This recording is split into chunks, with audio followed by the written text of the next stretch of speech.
Welcome back to the world of Wraith. Before we jump into the video, be sure to hit that like. Let me know in the comments down below what's the best deck of the format. Be sure to hit that subscribe button. Our next goal is 2,000 subscribers. Now let's jump into it. Number 1, -IO. Now I think everybody can agree Dio is the best deck of the format. Super powerful, aggressive deck. She's been the top of the format for quite a while now, and she's actually racking up a lot of living legend points, especially as she has that 2x multiplier. Don't really want to talk about her too much. I think she's just the best deck in the format. I think the meta is really revolving around her. She has such powerful plays, has such a high kill ceiling. I mean, she can have anywhere from like 20 to 30 damage turns. Cards like Max V, cards like Boom Grenades, even her weapon, if she has multiple action points, being able to turn her weapon into 2, 4, sometimes even 6 damage can be quite insane. Number 1 definitely goes to Dio. Number 2, Arachnne. Both of them. Now, I never thought I would put Huntsman in the top 5 best CC decks, but here they are. Huntsman and Marionette, I think, are both in a very similar spot, even though personally I think Marionette is better. I think Huntsman brings a lot of, I think we can call it uncertainty to your game. When Huntsman resolves a hunter or hunted, it can be backbreaking or it can be a minor inconvenience. You know, there's been games where I've played against Huntsman where they take all my codex, and then there's been games where they take Mark of the Black Widow. You know, I'm sure it varies on the deck you're playing. Hunter or Hunted is a very powerful card, and not only does it have that weird value where it can take away really power cards or really nothing, it also generates silver, and that's guaranteed. With the addition of Graven Gloves, silver is pretty much 1 silver is 1 extra health. You know, Graven Gloves really did give a pretty big boost to Huntsman. Along with excessive blood loss, the meta is full of red line decks. You know, Dio has a ton of reds, Marionette, ton of reds, Aelio, Vincet. Excessive blood loss really just makes Arachne's fatigue strategy go even faster and gives them a pretty good amount of silver. Now, I recently saw Eradicate on one of the Huntsman's list, and shout out my boy Josh, he told me Eradicate's actually really important as Huntsman doesn't really have a lot of power cards. Now, yes, he has Codex of Frailty, but a lot of the times when Huntsman sends an attack at you, if it's not disrupting you, you don't really care. But when they send Eradicate, being able to banish 4 cards from the top of your deck, or if they pump it up to 7, can be quite big for their game plan. So I actually think as Arachne Huntsman players develop the deck more, it could become even stronger. But with all that being said, we're still in a metagame that's slowly being infiltrated by more Guardians, so I think Huntsman has to be aware of that. Marionette, it's been one of the best decks for quite a while. Still not as crazy as Dio, but as an assassin, he has a ton of tools to deal with the metagame. Now that Guardians are coming into the metagame, I think we'll have to change up the Marionette list just a little bit to be able to play around the Guardians. Nevertheless, I think both Arachnes should definitely be in your mind when going into tournaments. The CC metagame is full of Arachnes. Maybe Fang and Syndra can tech against them specifically, but number 2, both Arachnes. Number 3, Victor Goldmane. Now, Victor is just a very powerful value machine. The fact that he can draw when he makes gold is not only very powerful defensively with his clash cards, but when you make gold on your turn with something like Visit the Goldmane Estate, you're drawing a card, you're making might tokens, and you're setting up a pretty crazy late game. Victor has gotten some Guardian support with little things like Clash of Bravado from Mastery Pack Guardian to help him deal with auras. Test of Strength is also pretty powerful, making your opponent have to discard a card is super relevant, especially against assassin matchups or really any deck that wants to use attack reactions. I think Victor's a pretty good choice against Dio, which also has been bringing him up. And lastly, the late game of Goldmane Estate, especially if the Victors are playing Remembrance, putting back the Goldmane Estate can have crazy amount of mites in the late game. I've seen Victors with like 10 to 13 mites, and really when they're sending an overpowered Golden Sun or a Macho Grande for anywhere from like 17, it can be pretty hard to really beat them in the late game. So Victor, very powerful. I don't think he's really a fatigue focused Guardian, but I do think he has the ability to fatigue you. A lot of lists have been running Miller's Grindstone. Some are still playing Titan's Fist.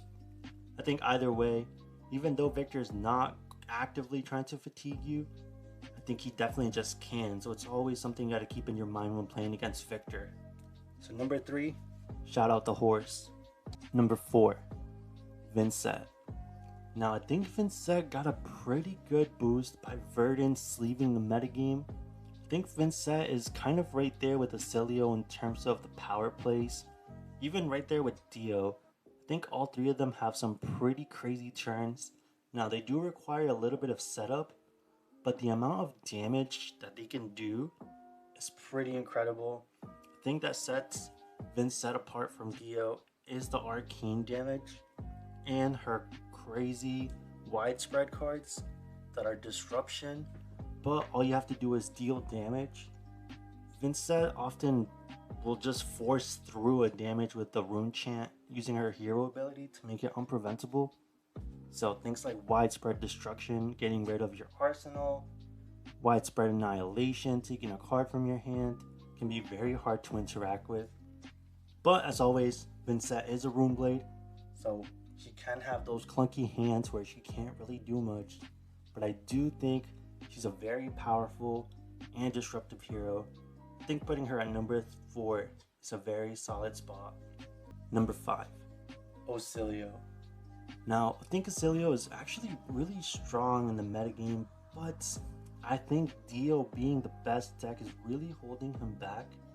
If a tournament doesn't have any Dio players, or maybe they get knocked out early, I think Aelio can really shine.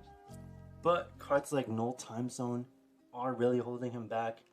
I think people are slowly starting to take out bells from their inventory, as Aelios have been not doing as well recently. Now Aelio did win the last calling, but I don't know if that's necessarily going to make people bring bells back. It's all up to the metagame. It kind of has like a Kano effect where as people start disrespecting Kano, or Aelio in this case, they start doing better. But as they start doing better, people start respecting them more. I think Aelio is kind of like on that Kano vibe, but not as annoying as Kano. Man, I'm glad Kano LL'd. Either way, Aelio, number 5, but don't let these numbers dictate their power level. I think Aelio is just as powerful as Dio, but I think in the current metagame, it is number 5. Last but not least, I have some honorable mentions. 2 Guardians I want to talk about, Pleiades and Valda. Now I think Pleiades is just a little outclassed by Victor. I think Victor can be a fatigue deck and an aggressive deck, but I think Pleiades is just very fatiguey. I think Victor has more aggressive tools with Goldmane Estate and the Golden Sun.